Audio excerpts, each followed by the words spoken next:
Who's fiddling? I can hear crunchly noises. Me! I'm fiddling just to try and make sure everything's good. It's exactly what Nero would have done, you know. There we go. I've sorted my phone out. We're good. It's absolutely fine. There we are. Yeah, I said that's exactly what Nero would have done.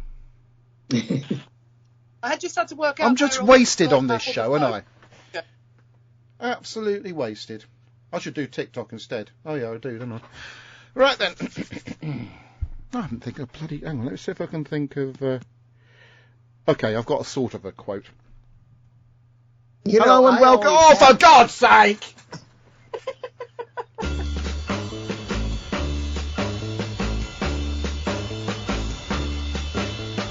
APP Services, Lavazzi and Book1.co.uk present the 20 Megabyte Doctor Who podcast.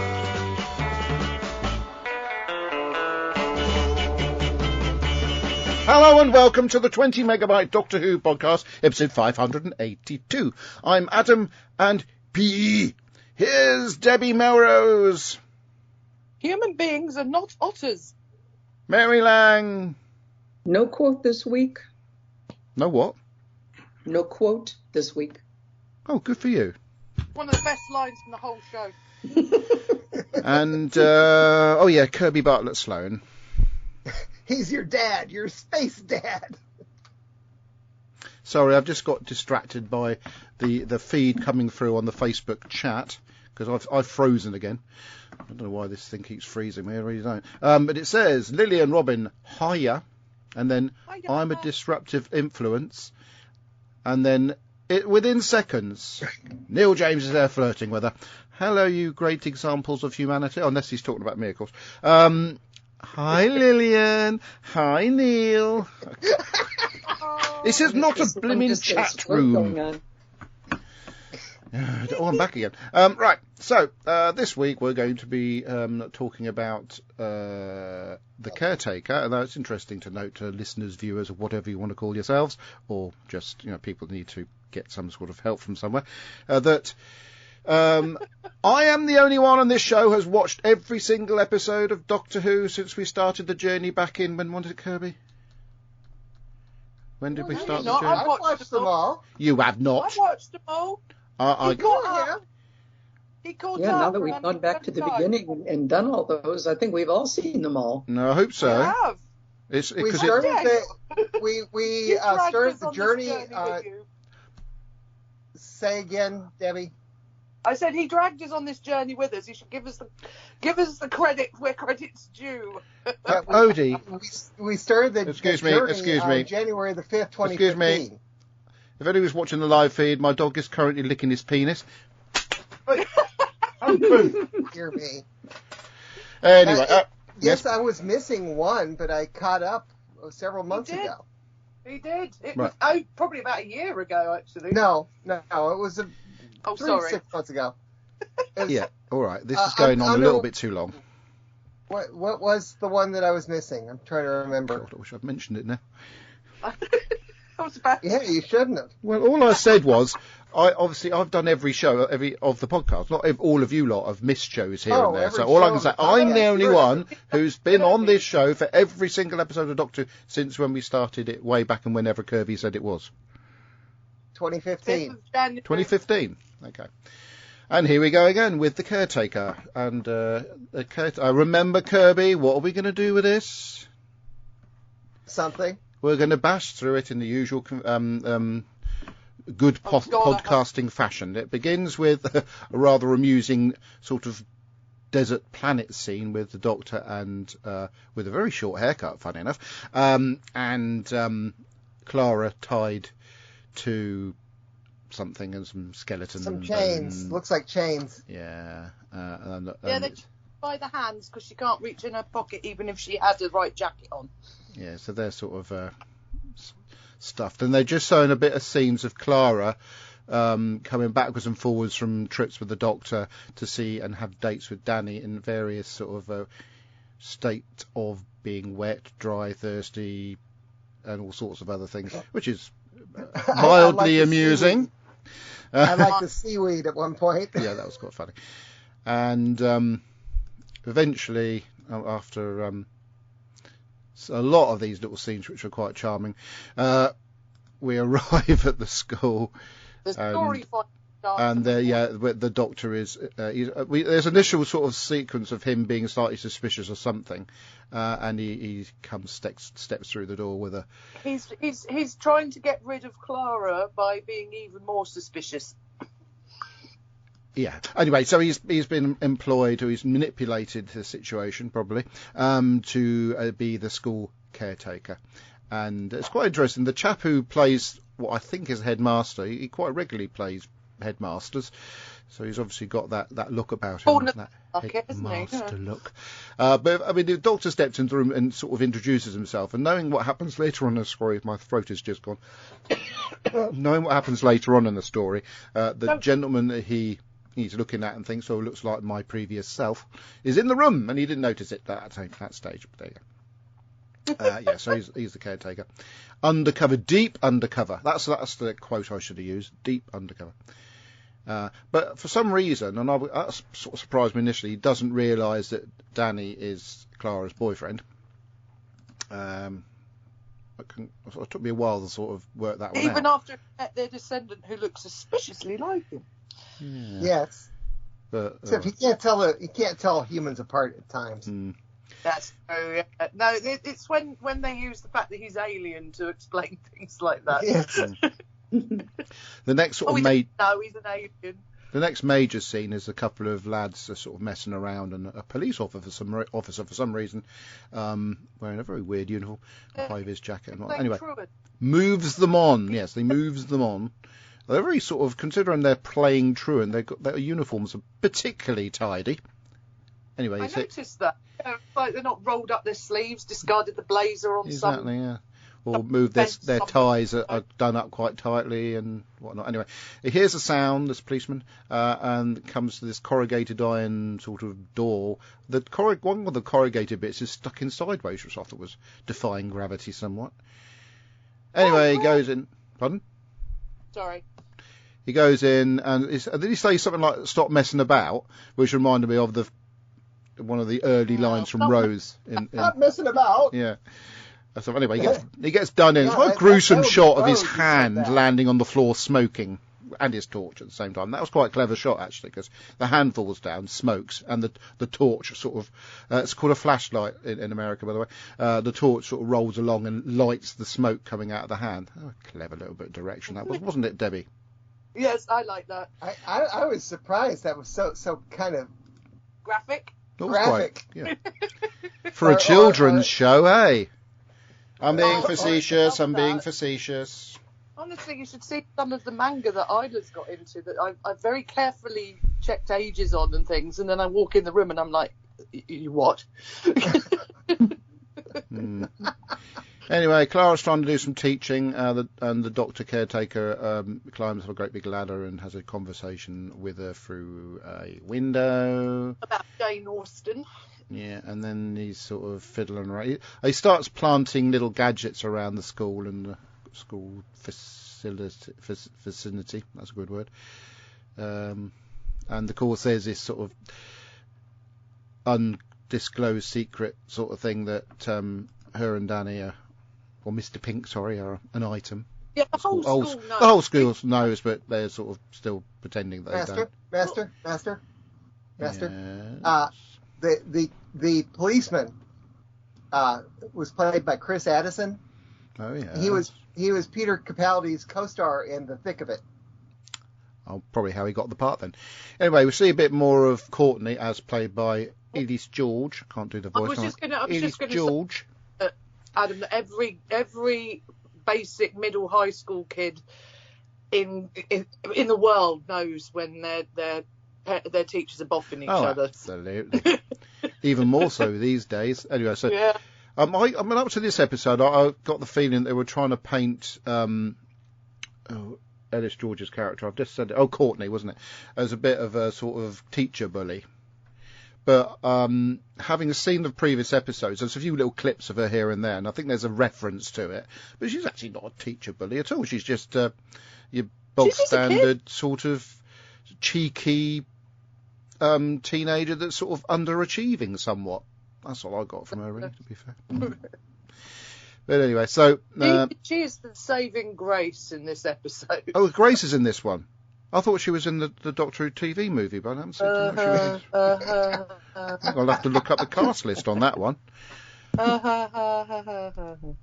Anyway, so there's some gardening going on, and the Doctor's messing around with a telecoms box outside while chatting to a couple of teachers, one being P, and the other one being the one that's supposed to look a little bit like his previous self.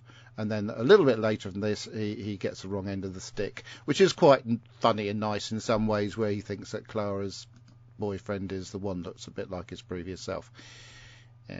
I don't get why the Doctor seems so jealous. I didn't get that as jealousy. I think what's I get it from it because normally the companion just travels around with the Doctor, but Clara seems to be particularly keen on travelling with the Doctor and getting back to see Danny and backwards and forwards. So he's going backwards and forwards all the blooming time, and he keeps on calling her into the TARDIS, and she keeps on saying yes and stuff like that. That's what I get from that sort of irritation. What I didn't like, and I'm going to say it now because you've brought it up, is his rudeness. Really, is really rude. That's what it. Yeah, he's rude. I do not like the Doctor in a few of these stories. It's a little bit. I don't mind a little bit of it, but he's excruciatingly rude to Danny throughout this story. Yes. Yeah. I don't like that. I always found the Doctor. Yes, he is, especially in the first Doctor is very rude to humans, but this one he just seems particularly bullying, and I don't like that. I remember when we talked about this one the first time, I did not like that, and it's still yeah. I mean, it's not as if Danny's done anything to deserve it. Yeah, Debbie, on your point, the first Doctor was rude. Mostly, it just seemed like because he was unaware of his reaction. Yeah, unaware of his impact. Whereas this one, he just seems like totally oblivious. Yeah, I mean, we talked about it last week. We touched on it last week because there was a mention of it, and I said I got more than he was just in a bad mood for the last story. This one, he's not really in a bad mood. He's just rude. He is in a bit of a bad mood, but he seems to partly be enjoying himself in this sort of undercover role as well. That's what upsets me about it. This one is the fact that he's enjoying making people feel uncomfortable, including the audience, but it just doesn't ring right. It kind of ruins him as a character in this one, and I don't like that at all because you know I am about the Doctor and I have my set presets and things like that, but this just feels like he's trying to play at being a human and getting it very wrong, but it's not. Yeah, you could look at it that way. It's very much like he's being enough human and not human, just like in the Lodger, but he's grumpier. Yeah. Do you know he said about I have Master. I have a question for you Brits. Oh dear. Yeah. The headmaster asked Clara at one point if she can help for the vet. Yeah. He says, "Can I put you down for tombola and the raffle?" I didn't know what tombola was, so I looked it up, and a tombola is a raffle. So, yes, it is. Different. It's a spinny sort of tubby tubby thing. Yeah.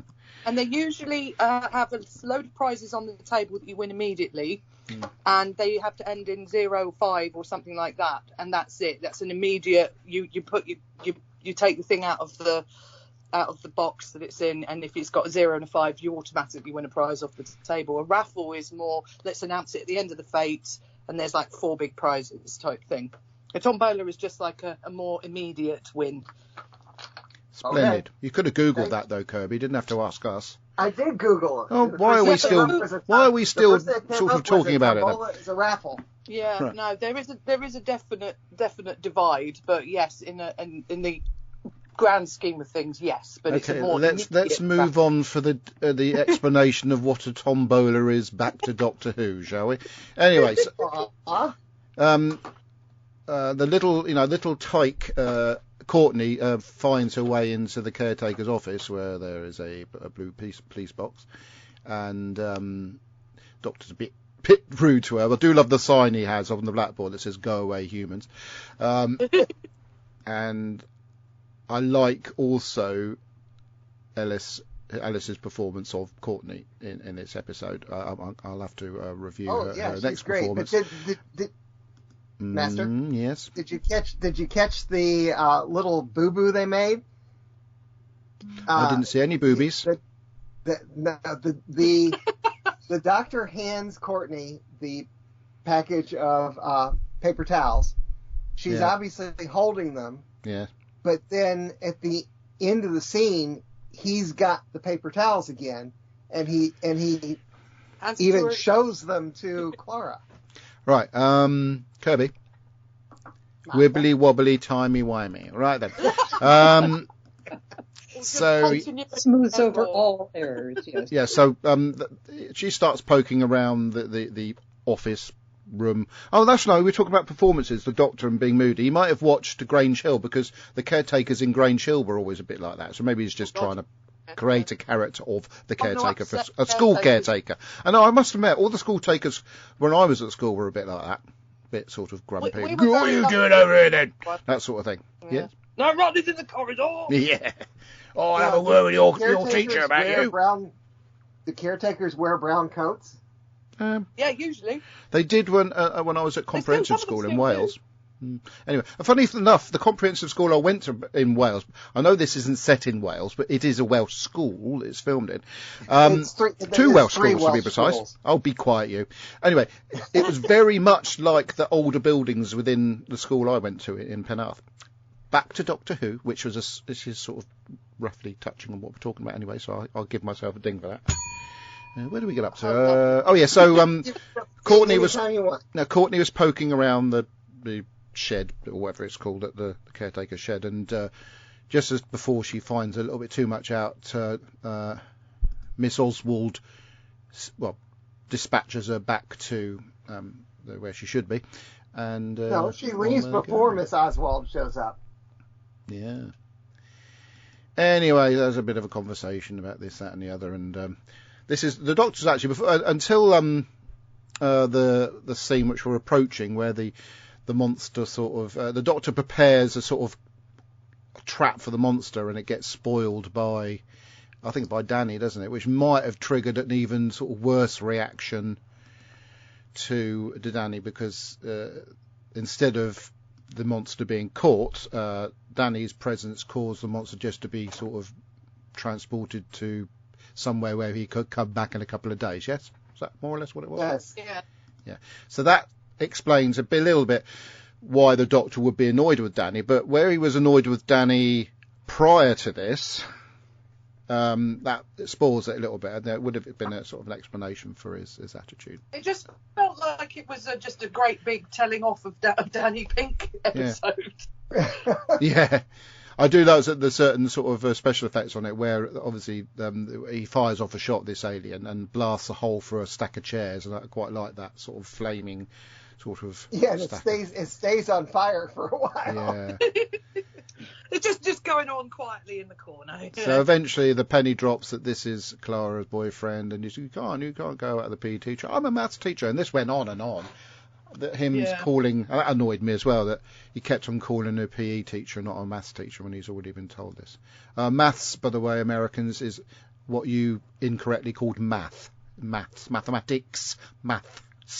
Yeah, we just had Tom's dad over from Canada, and that was the same thing. It was math. So obviously that's created a bit of an atmosphere, and also Danny's been told about the sort of he's been shown the TARDIS, the other life that Clara has, but nevertheless, because he sort of got involved, he feels that he must try and help to undo the situation. Right, now I'm going to say this is the problem I have for this particular story that has just arrived. Oh, are we done? No, I just want to tell us that because we're at the point of the story that I've got a problem with, I'm just going to talk about it because you talk over me all the time, Kirby. I'm likely to forget about it. So, this is the problem I have. Right, so this monster's apparently been transported, and he's got to redo this trap within a certain time frame, 2 days potentially, so he can catch it. Right. I was under the impression they had a TARDIS, which is like a time machine So why doesn't he, if he needs a certain amount of days to do it, put the machine in the TARDIS, go back a few days? It's a science fiction fantasy TV show. Oh, yeah. That's the problem I have. He's a blooming time traveller, and he's worried about 2 days of fixing a machine when he can do that within the TARDIS. You know, the one problem I have What? is the invisibility watch that's never been seen. Oh, I liked that. before, Do you know, that reminded me of... never shows up again. Yeah, but I like that. You know It reminds why? me of the Invisible Man series that they did in America in the 1970s, where he had one of those old-fangled digital watches. You messed that up 10 years ago as well. It's not the I Invisible don't give a Man. tinker's cuss if I said it 10 years ago. But I'm just saying that. But what? It has a different name, but it wasn't the Invisible Man. Yeah, Adam. I don't. Gemini Man, was it? Something like that? Gemini Man. Thank you very much. I'll get another ding. I'm doing well today. Okay, right. So eventually we get to the scene in which And it was Robert who set you straight last time. Gemini Man. I wouldn't know that. I remember that off the top of my Thank you, head. Robert. I'm not thanking Robert because he's not here to remind me this time. I remembered it myself. Anyway. I just remember. Yeah, but it's like... Oh, God. How do I got my... Well, anyway, if I may finish my statement about the Invisibility Watch, it's a science fiction fantasy TV show, so it doesn't you bother. already said that. Anyway, I feel I should play a little bit of music in relation to this episode before I forget.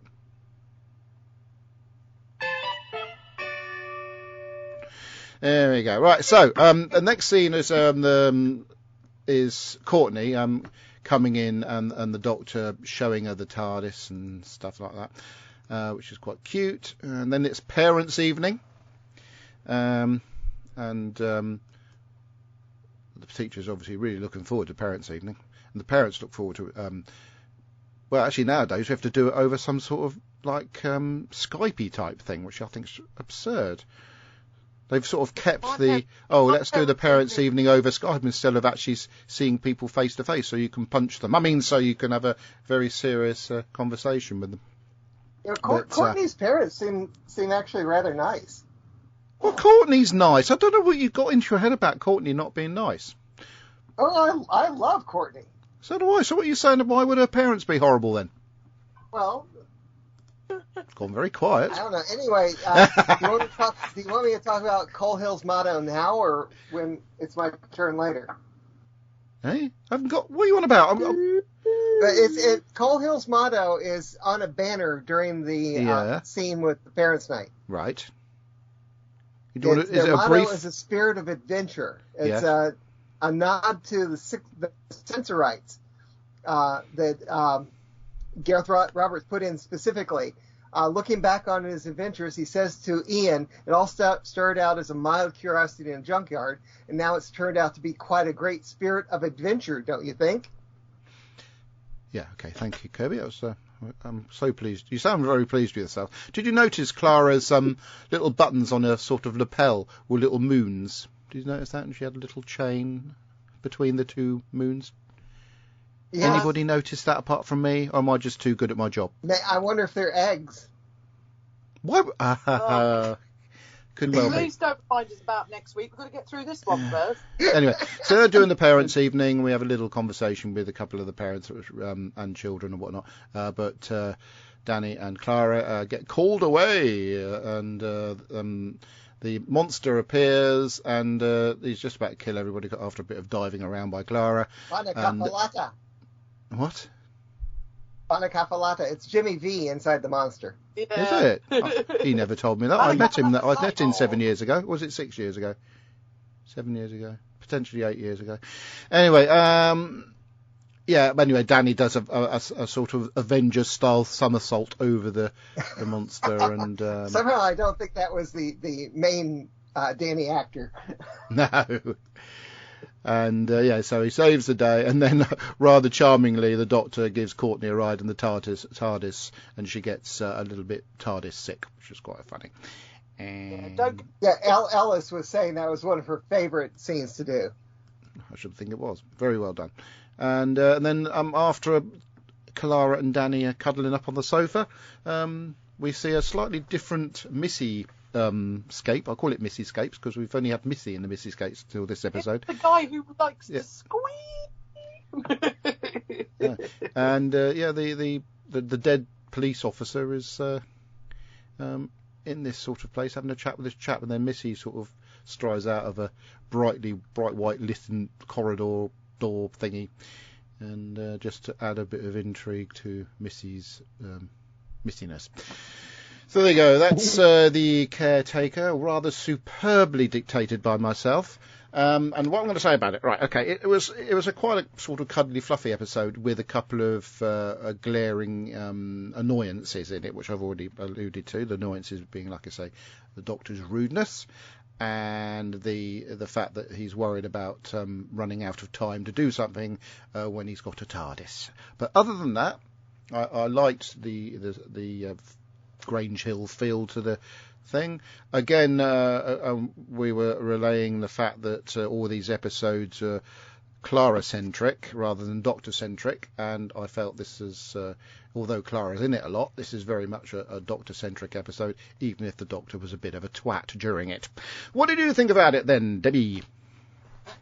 This one, I felt we were I felt they couldn't quite get what style they wanted to do. Did they want to make it a couple story, or with the Doctor just sort of gooseberrying in every now and then, or did they want to make this a story about the Doctor preventing trouble? And I felt that I spent the whole episode just sort of yoinging between the two. You know, it was like doing, doing, doing, doing, doing. And the intro was great, but I don't. Again, I have a problem with the fact that it becomes companion-centric, and this is the real big start of we're focusing more on the companion than the Doctor. Didn't get it with this episode, but yeah. Yes, well, you do get it with this episode, because it's about him getting involved with Clara's relationship and being a meddler, and he isn't generally a meddler like that, you know, emotionally. He's not human. He's a time traveler, therefore he's a time meddler. Yes, there's that, but it just felt off, and I'm pretty sure I said that the last time as well. It felt like I wasn't sure what I was supposed to be watching. The music's good, the kids are brilliant in this, and I just wasn't with it. To be honest, I know I've not been on the last few, but the last few stories either, I've not been with Doctor Who. I find I'm not enjoying the journey. And I see why a lot of people gave up, because they did during, like, when Matt Smith took over and now Capaldi, and we lost a lot of viewers along the way, and it was about this time that people were going, I'm not watching it anymore, I don't know what it wants to be. And this is a very particular episode of that. I mean, we go straight back into like proper sci-fi next week, but it just felt like I was watching maybe an episode of Grange Hill. Well, I like Grange Hill. I used to love Grange Hill, Roland and all that, but yeah, it's I find it very difficult. Perfect. I find it very, very difficult because, yeah, it's a school. It's my old style school setting and everything. You know, it's proper school setting, but we're dealing with a romance and also a time travel adventure, and it's like, let's cram as much as we can with not much substance into a 45-minute episode, and it felt a bit of a letdown, really, this one, a bit of a filler again. But the exciting bit at the end is having Missy. So, you know, it's like, what's she up to? But, yeah, we'll find that out. But, yeah, for me, 2.5 out of 5 for this one, unfortunately. Kirby, what did you think? My opinion has not changed from 10 years ago. I absolutely love this one. It's funny. His being grumpy does not bother me. It was just the way he was at that time. Yeah, he changes, but he's pretty much been this way this entire series. It does bother me a little bit about how he's against soldiers when he used to work for UNIT. Yeah, I picked up on that. But that's a 12th Doctor thing. It's not. So I just put up with it. And the scene where he and Danny in the TARDIS do the soldier stuff was funny, actually. I have no problem with it. It's not the greatest Doctor Who, but it's not terrible, and I can hardly wait for Mary's opinion because I just listened to what she said 10 years ago. Oh, I'd be glad to hear what I said 10 years ago. Well, listen to the show then, Mary. Oh. Right, are you done, Kirby? Yes. Well, without further ado, Mary. Well, my memory from 10 years ago was that I absolutely hated it. And so I decided this time I had better things to do than to even watch it and get super depressed, again, over the direction that Doctor Who was taking.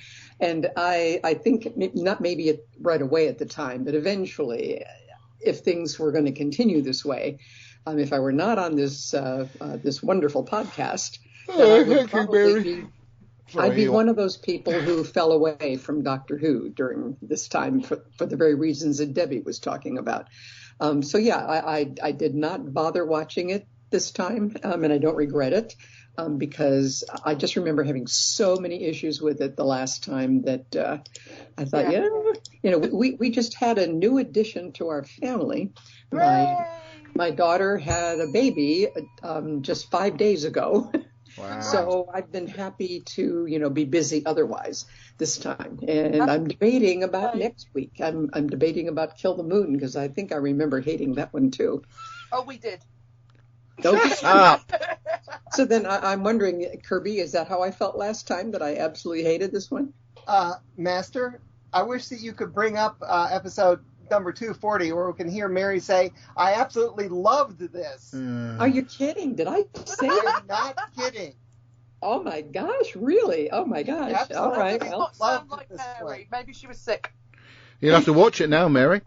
It was your favorite one so far this series. Oh, that's not hard. Oh, really? What did I love about it? Do you remember? I don't remember the specifics, but I do remember listening and being shocked. That's why he doesn't remember. And we all made shocked noises. Oh my gosh! I wonder why I thought that. This was before Master had started using that bum bum bum. Yeah. Oh, really? Mary, Yes. in relation to your previous comment, rather about your daughter having had a baby a few days ago, I feel it's very appropriate to play this special piece of music.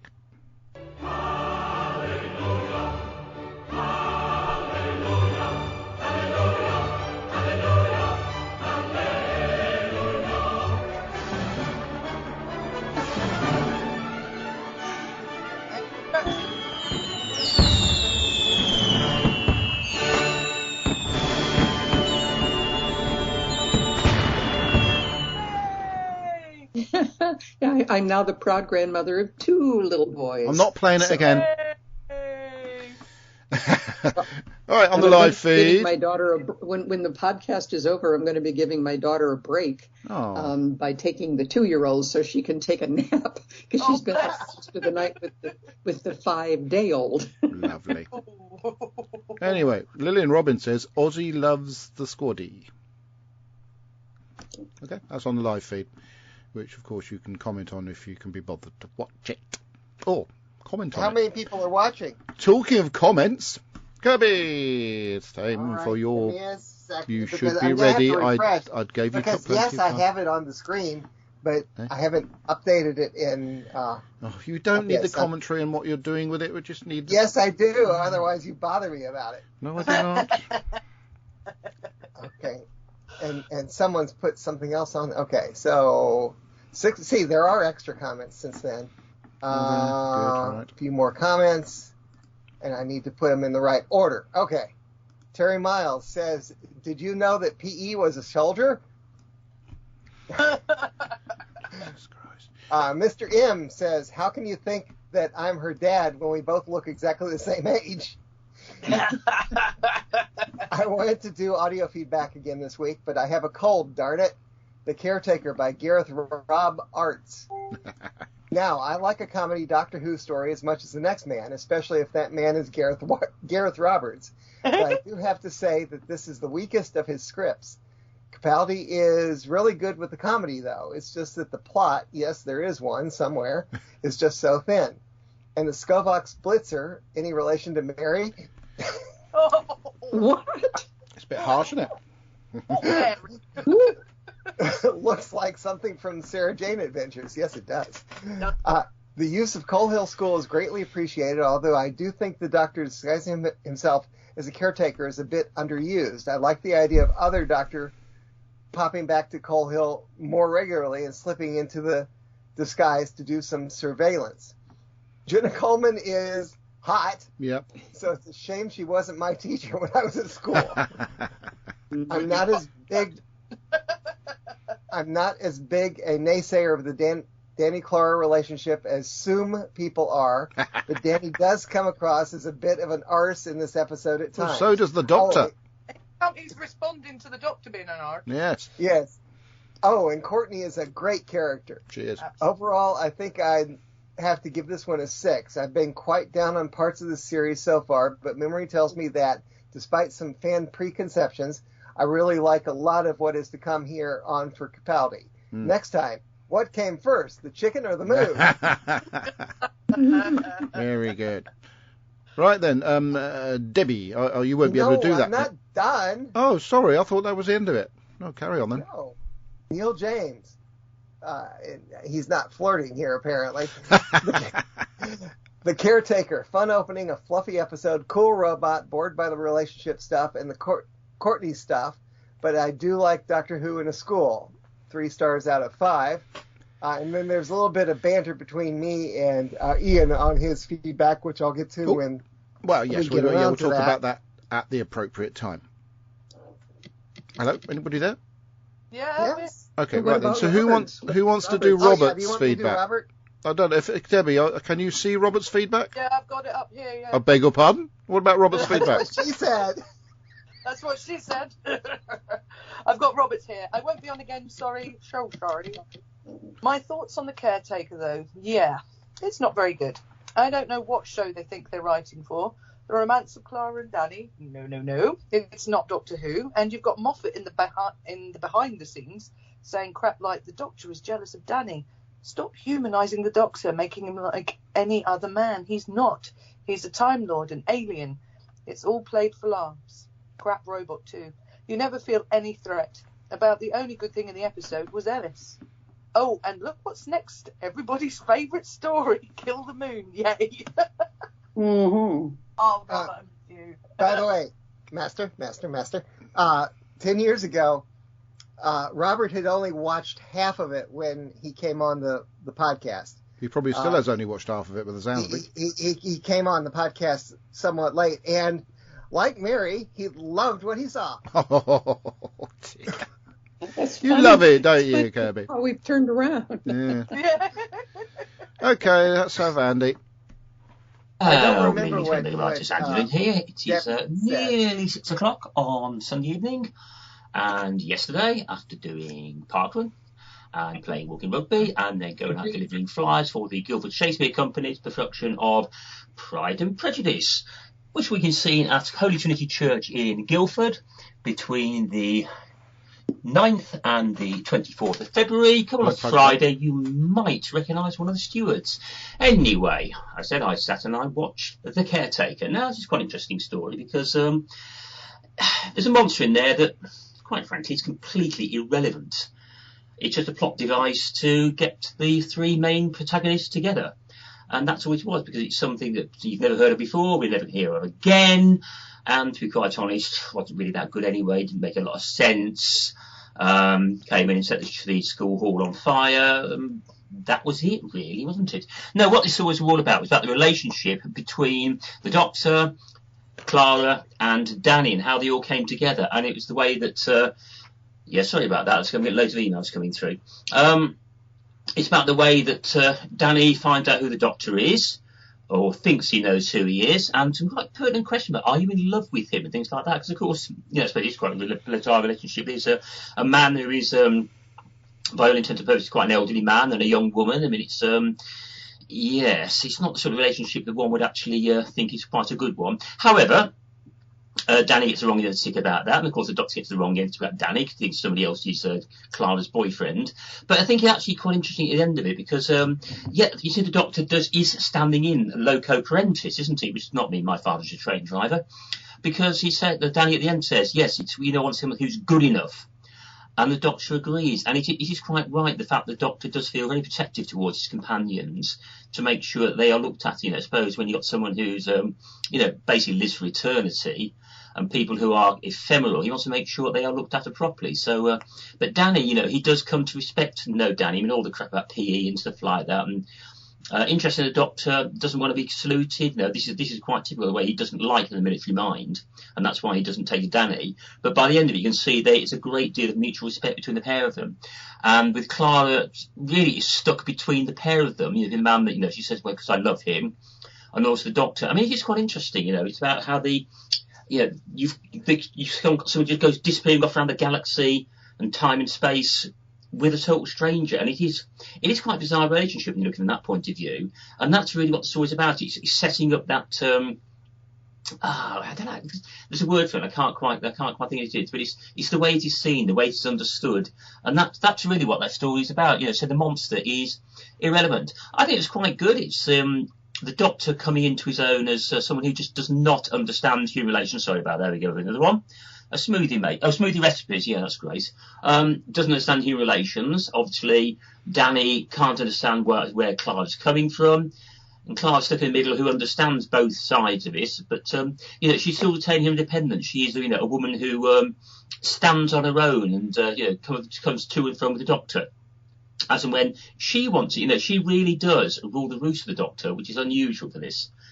And at the end, of course, you get the policeman who was killed at the very beginning, and he's off in the afterlife, call it what you want.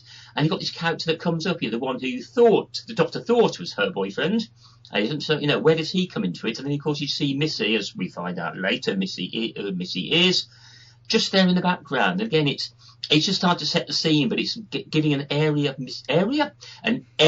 aura even. I'll get a good blimey. I still haven't had a drink this year. An aura of mystique about this person, because we no one know who she is yet, and I think it really does work well with it.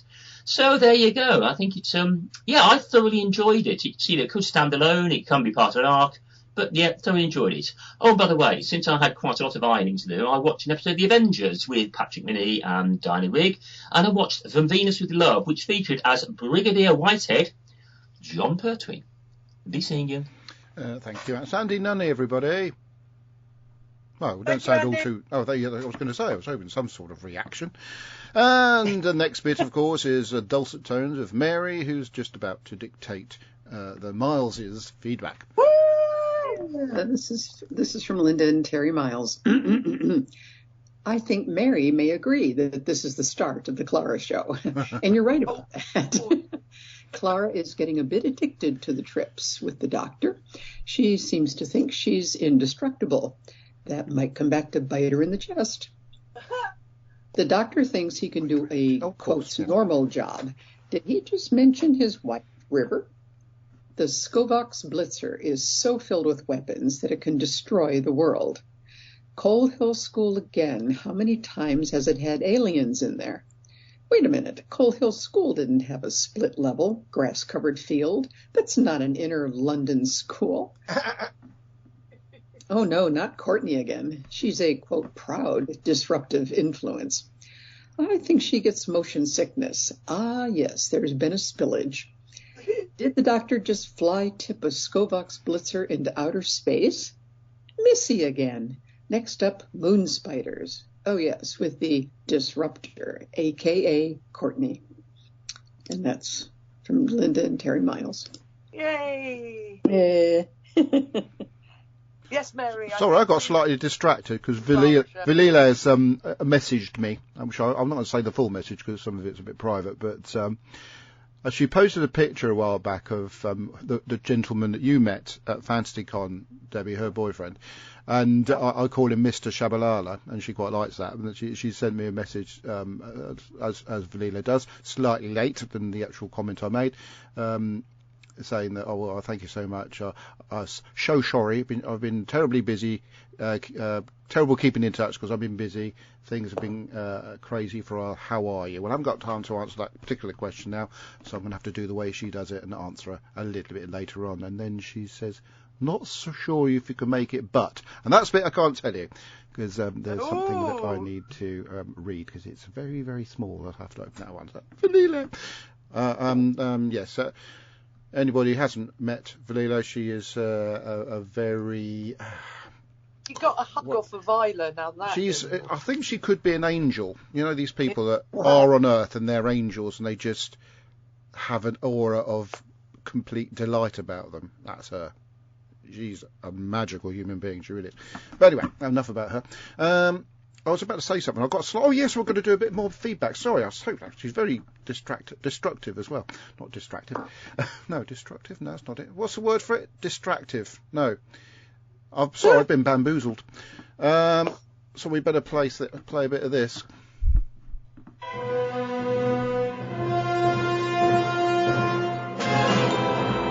Hello, 20 Megabyte Podcast. This is Ian Kirk. Hello, Ian. The Caretaker by Gareth Roberts and Stephen Moffat. Why do you have two jackets? The American word is janitor. Yep. That blown-off smoking hand was a bit grisly. It was. Clara juggles a full-time job, a romantic involvement, and exploring the universe. In the first Doctor's era, two teachers at Coal Hill did not suspect a girl was a space alien. Now one teacher suspects another of being a space alien. The Doctor seems to be getting on a bit better with Danny Pig by the end of this story. Hope so. The Doctor finds it hard to believe that Clara is not dating the teacher with the bow tie, because bow ties are cool. Yep. Another romp. A deadly alien robot shows up near Coal Hill, and much hilarity ensues. I'm not looking forward to the next story. Why does the Doctor need the memory worm, when there seems to be a setting on the sonic screwdriver to wipe memories? How does the Doctor remember to feed the memory worm? Bye for now. Ian Kirk, everyone. No, you said you had a comment to provide for that, Kirby. Yes. He provides his script every week, and he said Smoking Hand was a bit grisly, Grizzly. So I said, Ian Kirk, grizzly as in bear, or grizzly, Grsly, as in causing horror or disgust? And he said, as in the letter. I misspelled it with one Z, and the spell checker suggested two Z's. I hope that is not too much to bear. It's a Z, Kirby. It's a Z. Okay, fine. Right, where do we get up to? Sorry, still bamboozled by Valila. Right. Sorry, we can move on to the next bit of the show. I suppose I better try and work out. I'll get myself back on track. Oh, let's have a see if anybody's said anything on the live feed. Let's close Valila. Oh my goodness. Sorry, I shouldn't read them before reading them out. Right, Julian Gabriel Clark. I'm lurking. No.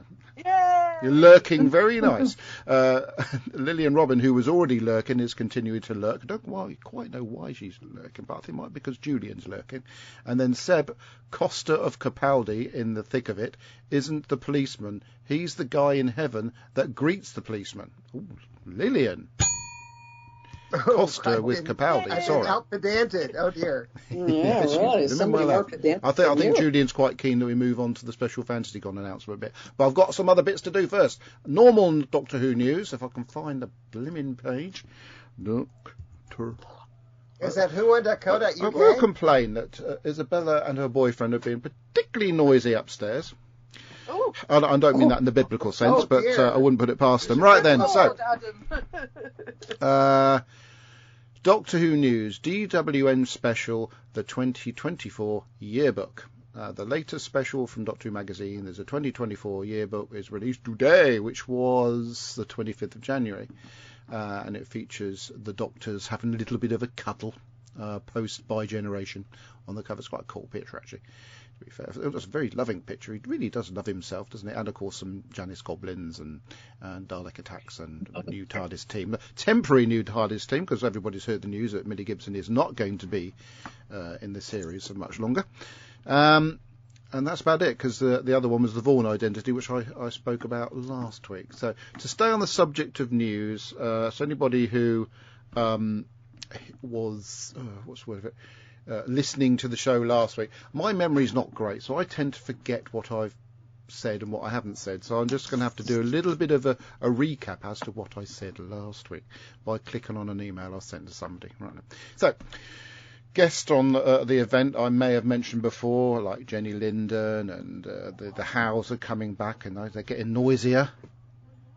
You can hear them. Of course, just about be able to hear them. Yeah, so the Howes are coming back. Fraser Hines, of course, you need to go up there and break them apart. I remember being with break my them girlfriend apart? at the age of 16, and it should have been broken apart. Oh, they're just being boisterous. Hang on, I'll just see if I can shut them up. Hang on. Shut up! There you go. Hang on, isn't your lovely good lady asleep? No, this time of night. It's not even 8 o'clock yet. But you where did I always get up say to? that upstairs. Yeah, you used to tell us to be very quiet. Yes, because normally That's you'd like to carry on and on for 3 That's hours, why and I by the don't come time. round on a Sunday night, isn't it? Because your wife was asleep. Oh, no, she wanted. Well, no, she's probably in a bath or something like that. I don't know what she's up to. Anyway, so like I say, Jenny Linden, the Howes, and Fraser Hines, obviously already announced. So some of these people may have already been announced last time. In case I haven't already announced them, Jeff Rawle is coming. Jeff Rawle is best known for playing Plantagenet. Oh, for God's sake. In an episode I talked about last week. How are you doing? I know. I thought you were staying here tonight. No. Uh-oh. I got an Adam shut up and I didn't deserve that. Yeah, so Jeff's coming along. They were being very noisy. They could have been having a row. No, So- they were being boisterous. So, yeah, Jeff's coming along. He's coming on in his capacity as Amos Diggory from Harry Potter 4. Yes, we mentioned him before. What? My boy! Yeah, I know. Wendy Pabry's coming along to, no doubt, keep Fraser Hines company. Rather thrilled about that, because I've never met Wendy before. So I'm hoping that... Neither have I. Oh. I have. She's been to Chicago. It's not a competition, Mary. Yes, it is. I haven't. She's actually she's a very busy businesswoman. She's a talent agent. Yes, she She is. handles other people.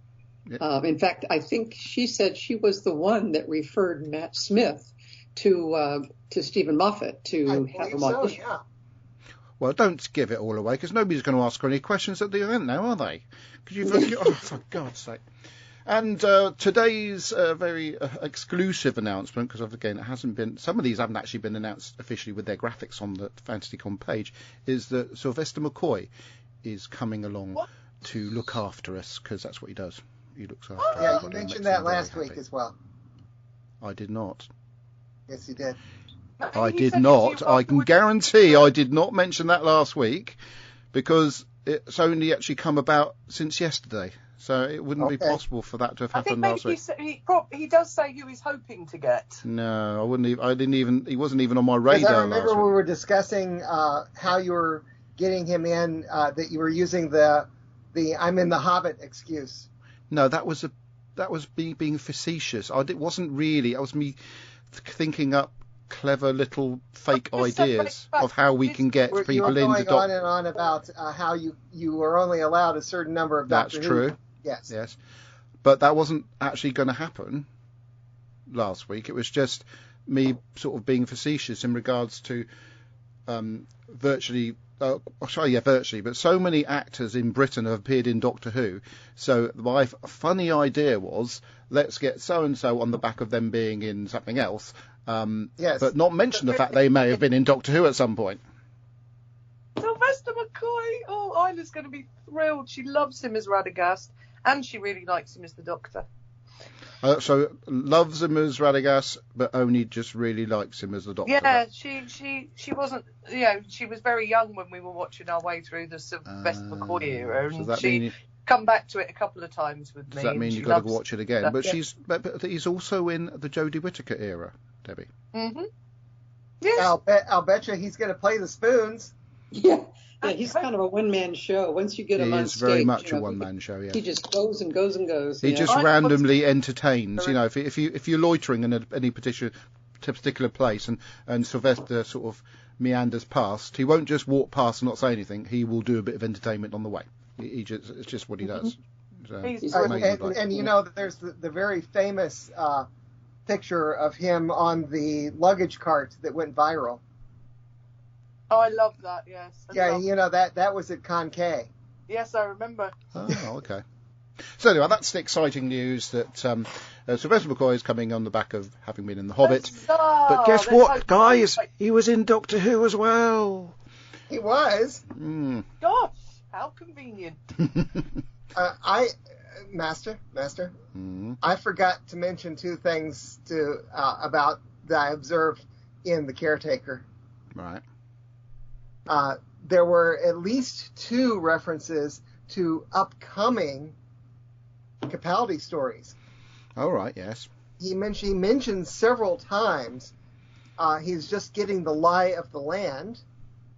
Yeah. And, you know, that's going to be an episode. And then he also when he's suggesting places to go with Clara, he suggests going to the Frost Fair. To the what? The Frost Fair. The Frost Fair. Oh, yeah. I got you. That's thin ice, yeah. Cool. Yeah. Thank you. That's it. Never mind. I'm just no, that's really good. All right, Kirby, go on then. There we go. No, thank you. No, you can't before you ask. Right. Oh, I noticed also, I was going to talk about whowon.co.uk in a sort of loose way. UK? Is because, I don't know if they've got them yet, but there's a new 15th Doctor figure out somewhere, and I did search for it on Amazon but couldn't find it. So I'm hoping that the B&M stores have it, because I want it, just because I'm a completionist. But also, there's the Fugitive Doctor. There's a Fugitive Doctor figure somewhere out there, and I want that one too. It apparently it is in such high demand that it's very difficult to get. A bit like the sonic screwdriver that's just come out. No, they can't, which is good for the BBC licensing wise. Can't even speak. Yes. Licensing wise, I'd like to get that sonic screwdriver before FantasyCon 4, because I know that Aaron would like to, see what it feels like, basically. Right, so what we watched this week is something that we could indeed sort of have a little talk about.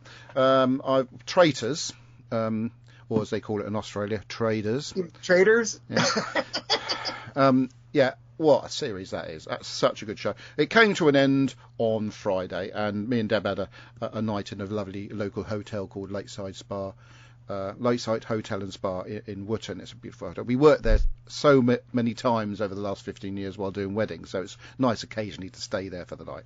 And so we had a nice meal in our room. Never done room service before. It's fab.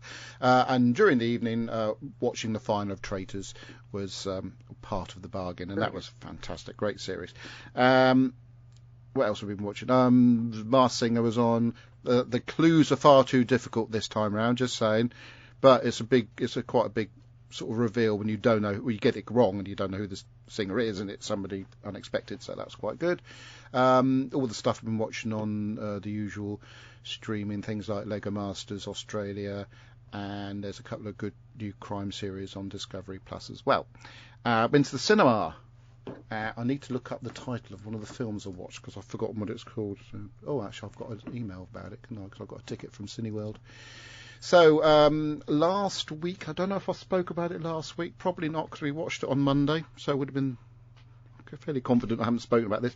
But we went to see not an unlimited screening, I beg your pardon, a secret screening at Cineworld. If anybody doesn't know what a secret screening is, it is what it says on the box. You go to a film, you don't know what you're going to see. It's an advanced showing of a film that hasn't been released yet. And we went to see him. Beg your pardon? Can you tell us what it is? Well, I was just about to before you interrupted me. It's a film called American Fiction, which was a sort of a dark comedy thingy about an African-American author who's going through a sort of bit of a crisis, and his sort of author company where he works for sends him home for a year to sort of spend some time with his family to get his head together. And he's getting a bit sort of hacked off with certain writers who are also African American and writing stereotypical stories about African American gangsters and whatnot and the way they speak and everything. So he decides to write a spoof about this field of fiction, and it's a massive success. But he writes it under a different name, and then he has to pretend to be a sort of like a gangster novelist and stuff like that. It's a really, really clever idea. It's a really good film, so I would highly recommend people watching that one. It hasn't been released there yet? No. Because I was just looking it up to see what it was, and it's already playing here. It's a US film, darling, so it will be playing there, won't it, if you think about it. And the other film we watched yesterday, in fact, was a film called Holdovers, The Holdovers, indeed, which is it's a very sort of mellow film about a teacher at a university school, college place in America. And when they come to Christmas, a lot of the kids go home. Well, the boys' school, actually. All the kids go home. This is based in 1970, 71 sort of time. And gradually he's left to look after the school with 5 kids. And then eventually they all go home and leaving just the one. And it's a sort of relationship story between this sort of cantankerous sort of teacher and this moody teenage lad. And I quite enjoyed it, actually. Again, it's not a sort of high sort of action film. It's very much character based and drama based and stuff like that. But it is a pretty good film, and the performances in it are amazing. And again, I would recommend watching that. It's bound to be nominated for all sorts of awards because it's just a good film. So that's what I've been watching this week. What about you then, Debbie? Well, I've been watching Digging for Britain, which we've been avidly waiting to come out. Oh, when is that back? Yes, it's back. When did that come back? You spend all sort of winter going, isn't it June New Year? And it came out just after New Year. So it's back. Is that Channel 4? No, BBC One. Oh, is it? Oh, right. Oh, is that the one with Alice? Yes. Alice my Roberts. God, one of my favourite programmes. You could have told me in advance of that, you naughty woman. Hang on. I've got something for you. You know that's one of my favourite programmes, so you're going to get one of these. Thank you. I waited ages for that. Yeah. I kind of thought you might be on top of it. Sorry. No, I am not. All right. Well, I'm loving that, but I won't ruin it for Adam. Also, Great British Menu came back on this week. I've been iPlayer-tastic this week. I love Great British Menu. They have the best chefs in different regions of England, all competing with a theme in mind. And this year it's the Olympics in Paris, so they're having to do starters, mains, everything with an Olympic theme. And I absolutely love that show. I don't know why. It's just absolutely brilliant, and I can't wait for that every year. So I've been watching that. I also rewatched Gormenghast, because I got a copy of the book, the last book, The Missing Story, and I thought I'd revisit that, and the BBC series again from 2000, and I remember watching it and recording it on my video recorder in 2000, and it's just as phenomenal as it was back then. And I didn't realise at the time that Neil Gaiman had a hand in adapting it. No wonder it was brilliant. So I've been doing that, and other than that, what else have I been watching? Not much, really. Other than that, I've been listening to podcasts, and generally a lot of ghosty podcasts, because I really like that sort of thing. And I've been watching a lot of weather, tragedy, drama things on YouTube when I can't sleep. I like to watch a good earthquake or hurricane or something, Don't know why, just suited me. So I've been doing that, and I've been listening to a lot of podcasts, and Classic FM's been quite helpful this week because I just had quite bad insomnia. So we've been listening to a lot of classic. There you go. Back to Digging for Britain. Was the first episode about a Roman emperor's bathhouse? Hello? I think so. Oh, obviously you were something that was completely enthralling then, if you can't remember what it was about. Series 11 is the one that iPlayer's got at the moment, which is... Yes, that's the one. Yeah. It is that one, yeah. All 6 episodes are available on iPlayer. Yeah, they sort of shunted them all out at once. Yeah. Yeah, I'll probably end up binge watching those because I love that series. Oh yeah, and the Sherlock Holmes, Lucy Worsley Sherlock Holmes programme has been pretty good too. All right, okay. Kirby. Master. Okay. Actually, I've watched a little more this week than is usual. Been continuing watching my Looney Tunes Complete Platinum Collection. Just some brilliant stuff there. Caught almost entirely up with Percy Jackson and the Olympians. Really enjoying watching that with Fred. It's so much better than the movie from way back when. I've been, I listen to other podcasts which are primarily Doctor Who, but off and on for the past year, Tin Dog Podcast has been doing a rewatch of The Prisoner. I was watching along with and listening, and they just finished that up and had a wrap-up episode of Tin Dog Podcast. And then they were discussing what to watch next, because they've done UFO, they've done The Prisoner, and now they're going to watch all of the movies which are referenced in the Song Science Fiction double feature. And they were talking about, I forget who his co-host for these double episodes are, but the next thing they're going to do is one of the movies that's mentioned in Science Fiction Double Feature that I have not seen, The Night of the Demon. That's Dana Andrews said Prunes gave him the runes line. So I got a DVD of Night of the Demon. I haven't watched it yet. Oh, well, thank you, Kirby. On the live feed, we have Julian Gabriel Clark. I'm so excited for Wendy and Fraser. And then I presume that was because of Sylvester's announcement. And then Legend, obviously talking about me. And then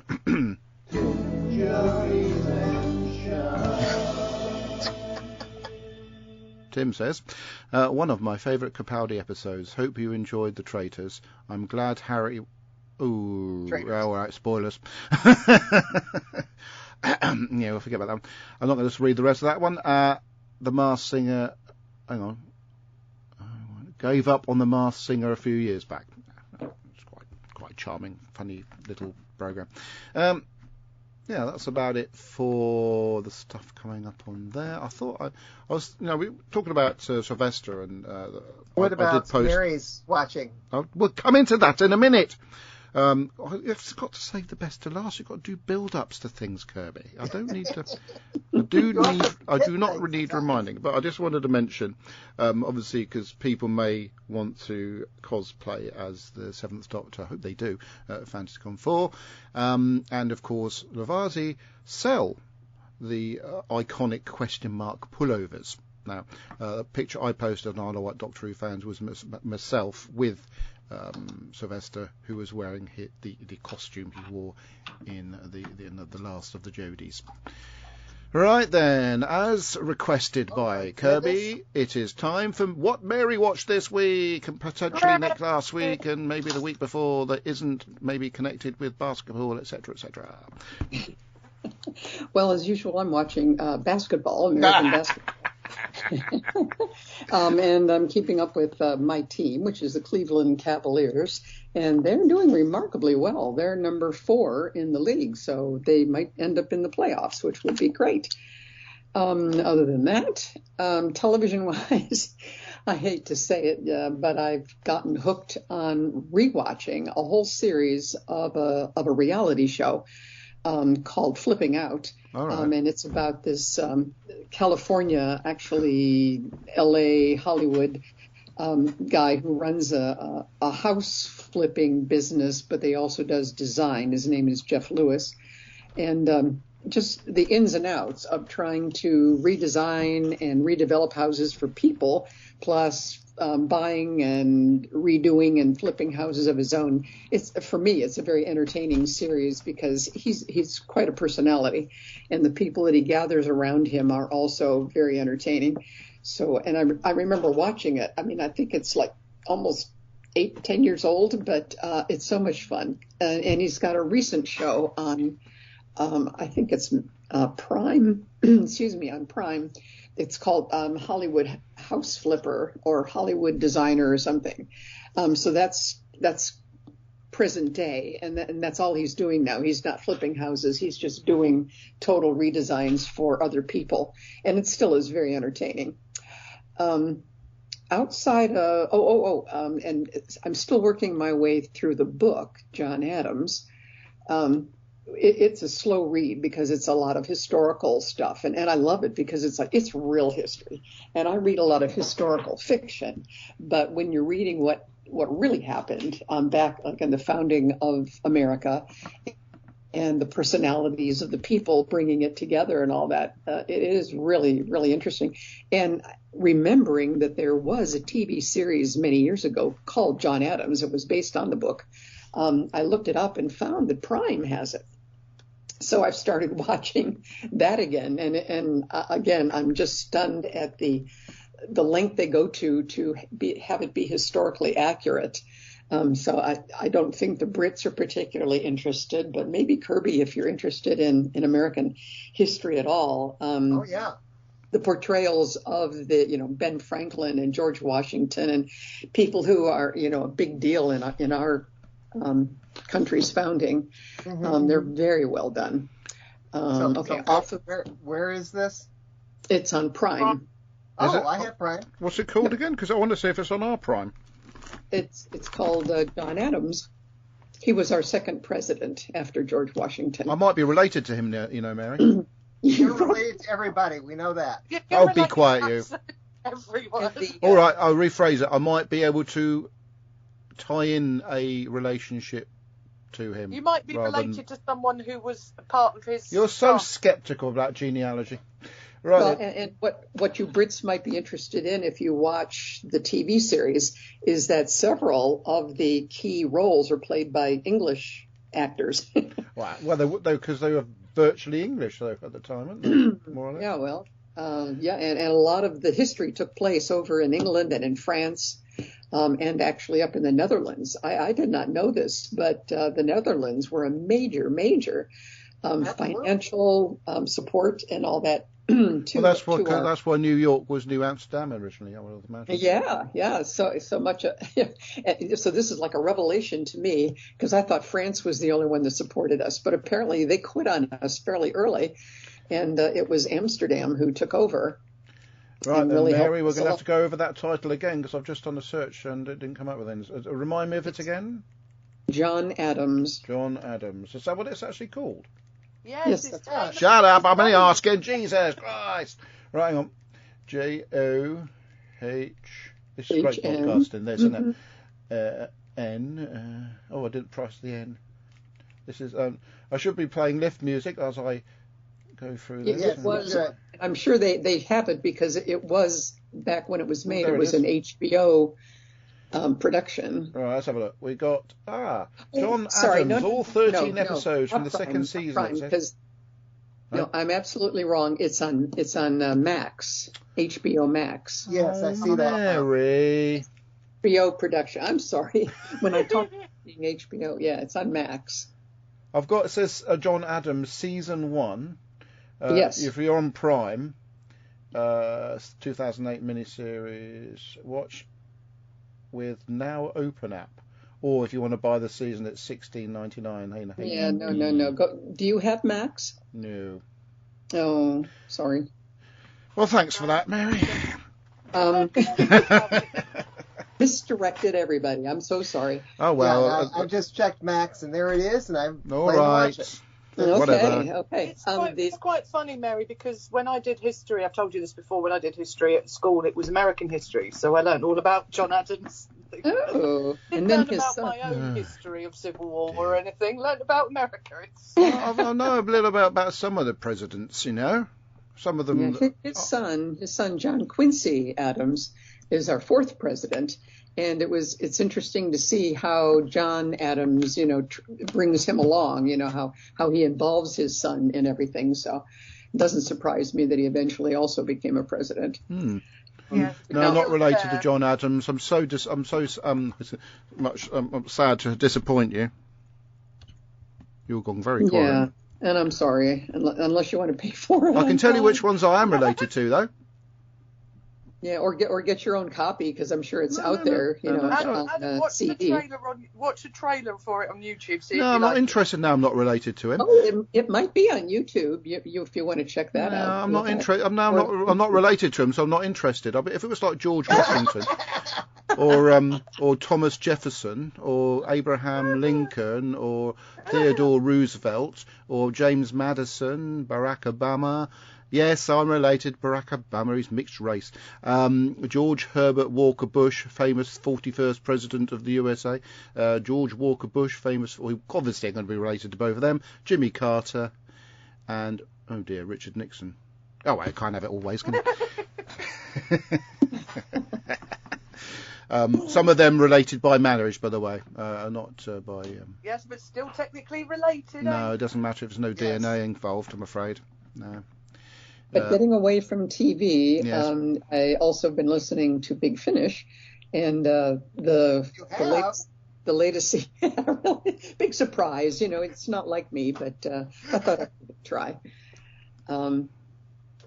I've been finishing up the last of a series of box sets centered around the Sixth Doctor and Mel, and of course this is Mel played by Bonnie Langford more recently, which is why I've said in the past, I accept her as older because she's the older Mel in all of these box sets. Yeah.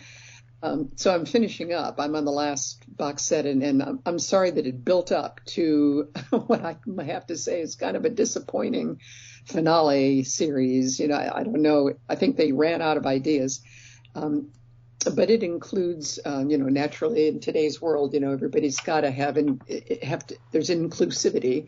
So there's a disabled character called Hebe, and she's always in a wheelchair, but she's a marine biologist. And I find her, along with Bonnie Langford, as being the two most delightful people to listen to. They're great.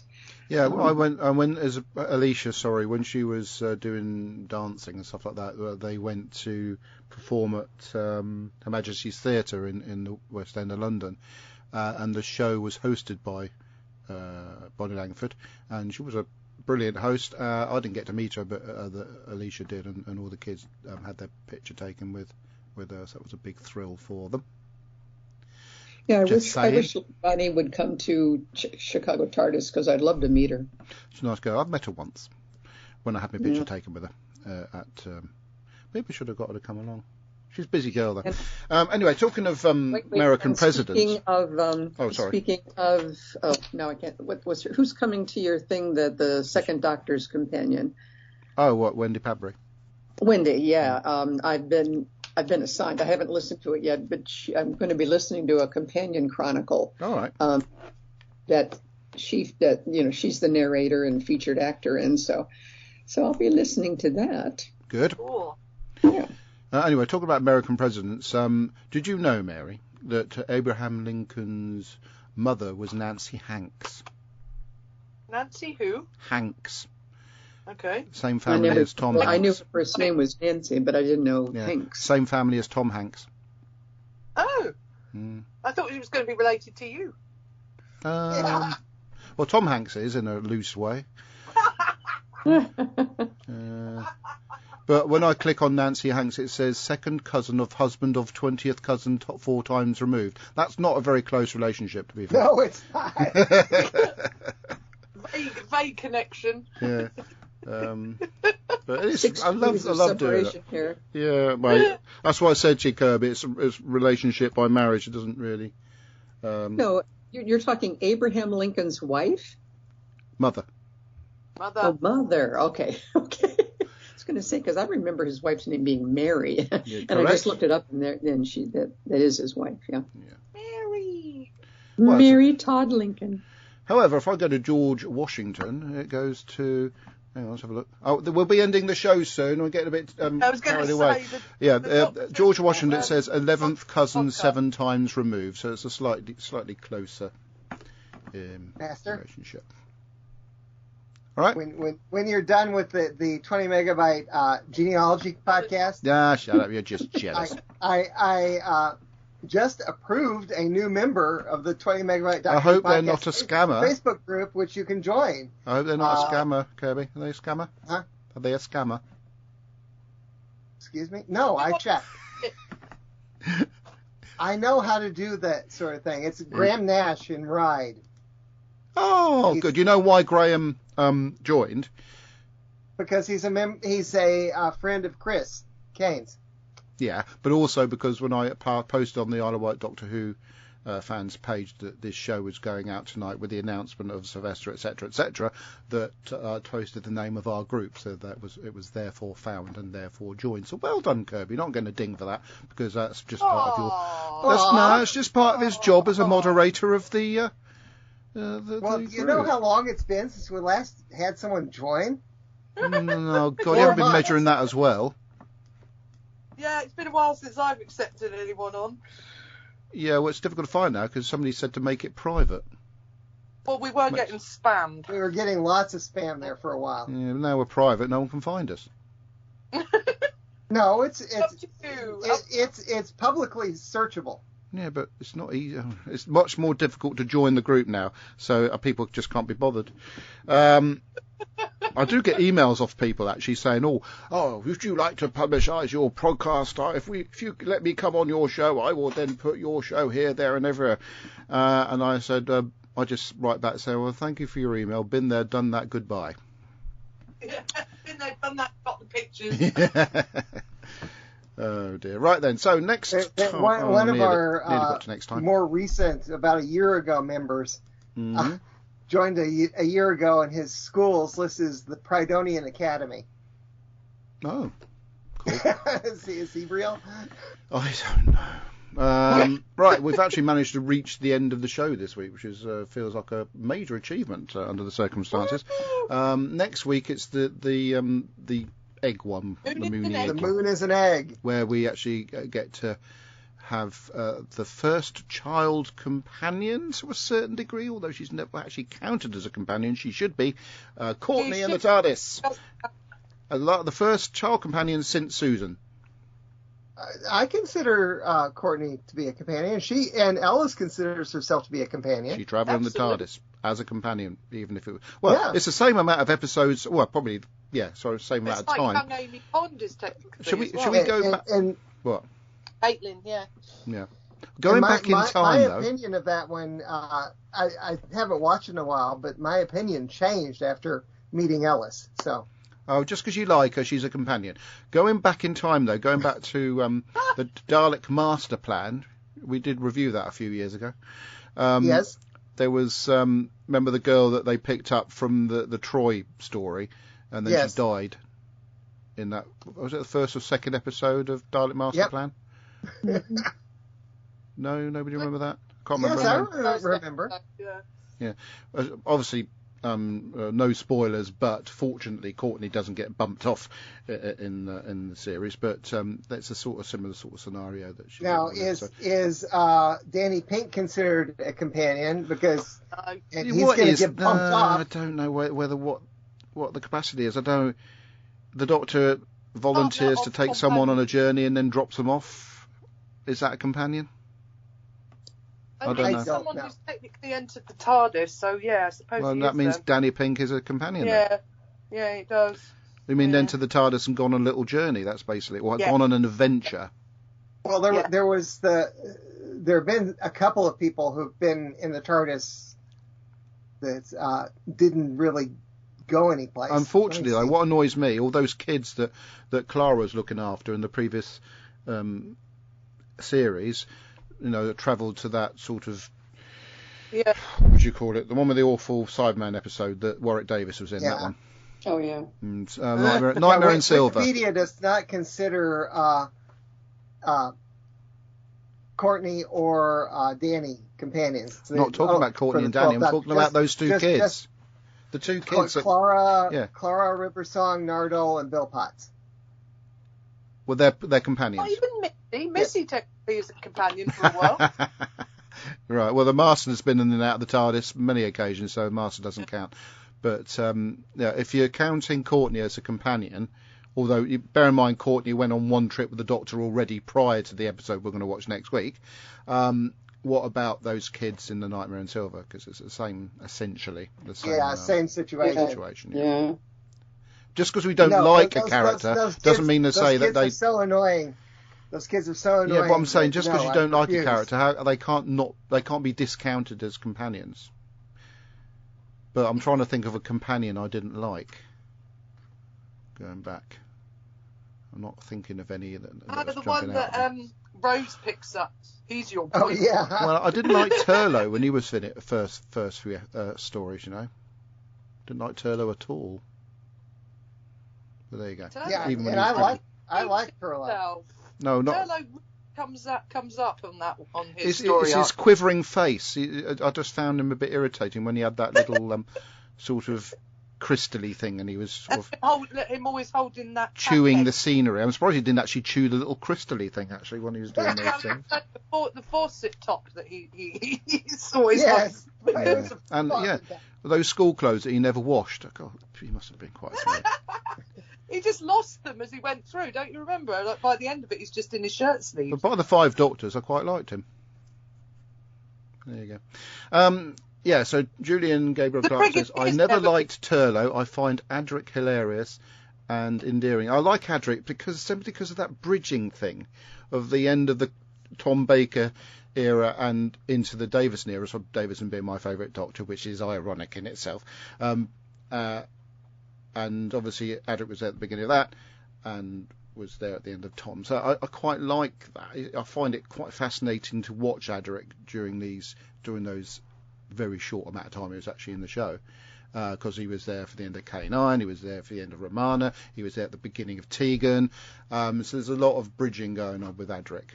I do again feel a bit sorry for him having to wear that rather smelly suit for the whole of his time in the show, apart from the masquerade thing he did in Black Orchid.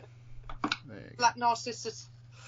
And Lillian says that Adric is underrated. Well, I was lucky enough to sit next to Matthew Waterhouse during a meal. I've said this on several occasions. He's a nice enough chap, but he's not that keen on having his picture taken unless you're paying him money for it.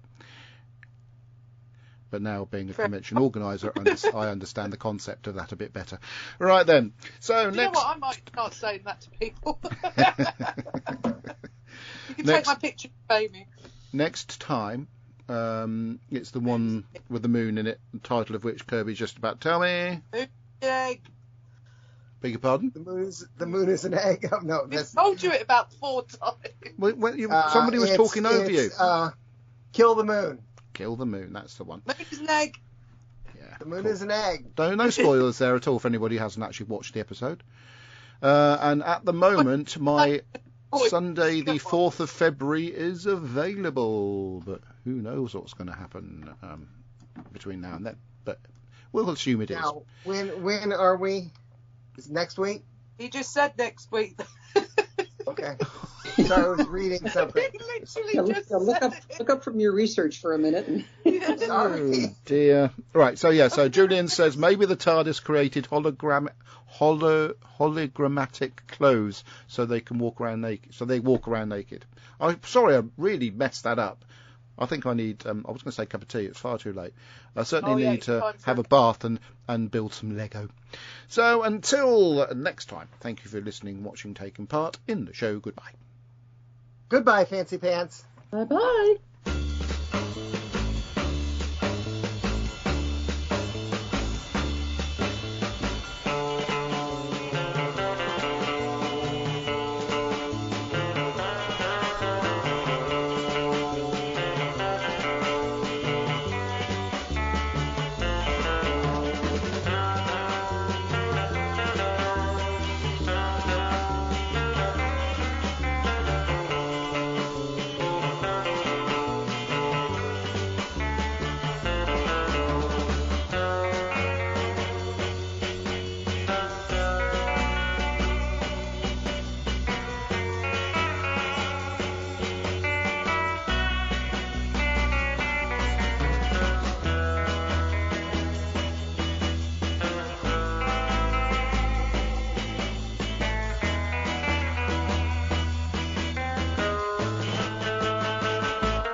The 20 megabyte Doctor Who podcast is an APV Services production, sponsored by who1.co.uk and lavazi.co.uk.